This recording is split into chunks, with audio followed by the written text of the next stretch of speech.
اعوذ باللہ من الشیطان الرجیم، بسم اللہ الرحمن الرحیم۔ السلام علیکم۔ آج 4 شعبان المعظم ہے۔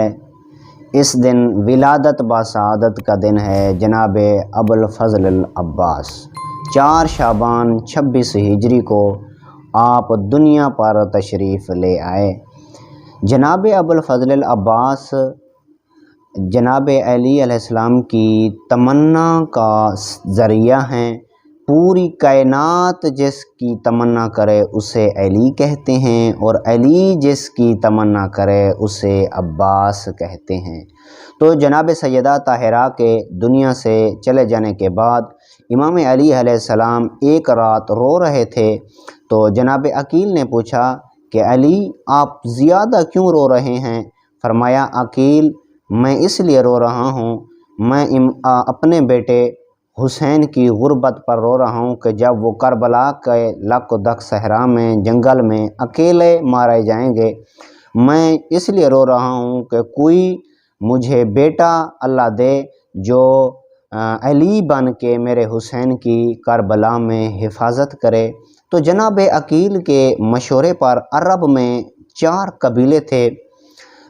بنو ہاشم سخاوت کے لحاظ سے بلندی پر فائز تھا، بنو امیہ مکاری اور چلاکی کے اعتبار سے زیادہ آگے تھا، بنو ثقیف حسن و جمال کے اعتبار سے بلند تھا، اور بنو کلابیہ جو ہے نا وہ زیادہ بہادری کے اعتبار سے بلند تھا۔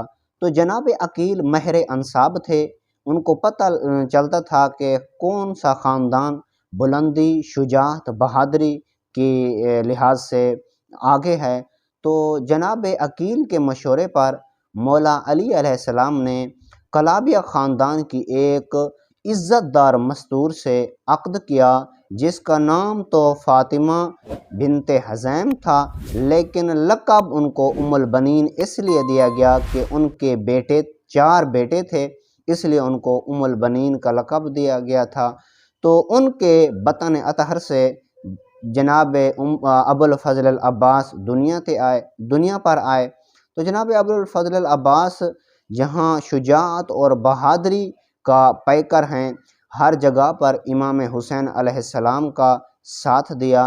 اور جناب ابوالفضل العباس صرف یہ ہمارا جو خیال ہے، نظریہ ہے کہ امام حسین علیہ السلام کے نوکر بن کر رہے کربلا میں، وہ ٹھیک ہے کہ ان کو معرفت امام کا پتہ تھا کہ امام کی معرفت کیا ہے۔ تو جہاں وہ نوکر رہے وہاں روایات کہتی ہے کون فقیہن عالمن، آپ فقیہ تھے اور عالم بھی تھے، اتنا عبادت گزار تھے کہ نہیں پتہ چلتا 34 سال کی عمر میں روایات کہتی ہے کہ جو اعضائے سجدہ ہیں، وہ اعضاء جو زمین پر لگتے ہیں، 7 اعضاء، وہ ابوالفضل العباس کے اعضاء جو ہے نا اس پر سوجن ہو جاتی تھی۔ تو مومنین کرام جہاں بہادری کا پیکر تھے، جہاں شجاعت کا پیکر تھے، تو وہاں عالم بھی تھے، عبادت گزار بھی تھے۔ اور آپ کی سیرت یہ ہے کہ آپ امام کی معرفت کو جانتے تھے۔ ابوالفضل العباس امام کی معرفت کیا ہے کہ جب آپ نے مدینہ چھوڑا تو ہر کسی نے امام حسین علیہ السلام کو کہا کہ آپ کربلا نہ جائیں، کربلا ایک لک و دک صحرا ہے، آپ اپنی پردہ دار بہنوں کے ساتھ جا رہے ہیں، آپ کربلا نہ جائیں، کہیں اور رخ کر لیں۔ ہر کسی نے کہا، لیکن ابوالفضل العباس نے نہیں کہا۔ جب حسین نے کہا عباس جانا ہے تو جی سردار جانا ہے، کیونکہ مولا عباس علیہ السلام جانتے تھے کہ جو امام ہے اس کی معرفت کیا ہے۔ مومنین کرام وقت مختصر ہے، میں یہاں ایک جملہ عرض کرنا چاہتا ہوں۔ جب 8 ذوالحجہ کو آپ نے خطبہ دیا تو اس خطبے میں حمد و ثنا بیان کی جناب عباس نے۔ حمد و ثنا کے بعد آپ نے کہا ما کان بالامس بیتن کان اصبحا، یہ جو خانہ کعبہ ہے یہ گھر ہے، کیونکہ مومنین کرام گھر ہے، اصبحا قبلتن، قبلہ تب بنا جب اس میں علی ہے۔ یہ معرفت امام جانتے تھے۔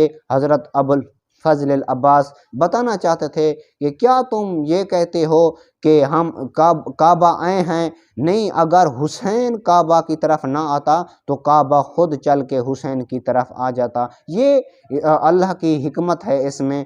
بہرحال آپ معرفت امام جانتے تھے اور بہت ہی کربلا میں امام حسین علیہ السلام کا ساتھ دیا۔ جب تک آپ کربلا میں رہے امام حسین علیہ السلام کو کسی قسم کی کوئی پریشانی نہیں تھی۔ جب روایات کہتی ہے کہ جب مولا عباس علیہ السلام زین سے اترے تو اس وقت امام حسین علیہ السلام نے کہا الان انقصرت ظہری وقلت حیلتی، آپ کے بعد میرے مان ختم ہو گئے، جو ہے نا میری کمر ٹوٹ گئی۔ تو مومنین کرام، جہاں ہم نے جناب ابوالفضل العباس کی شہادت اور کربلا کے واقعے کو دیکھتے ہیں، وہاں جناب ابوالفضل العباس کی سیرت کو بھی دیکھنا چاہیے کہ آپ کی سیرت کیا تھی۔ بہت ہی اعلیٰ کردار کے حامل تھے۔ دعا ہے خداوند متعال ہمیں سیرت اہل بیت اور سیرت ابوالفضل العباس پر چلنے کی توفیق عطا فرماوے، اور انشاءاللہ تعالی یہ مختلف انواع و اقسام پر جیسے ہی ولادات کے ایام ہیں، اور ایک جملہ میں کہتا چلوں، شعبان المعظم سب جو ہے نا ولادتوں کا مہینہ ہے، اور محرم الحرام شہادتوں کا مہینہ ہے۔ یہ اعزاز حاصل ہے شعبان المعظم کو، اور محرم الحرام شہادتوں کا مہینہ ہے۔ انشاءاللہ مختلف انواع و اقسام پر گفتگو ہوتی رہے گی۔ والسلام۔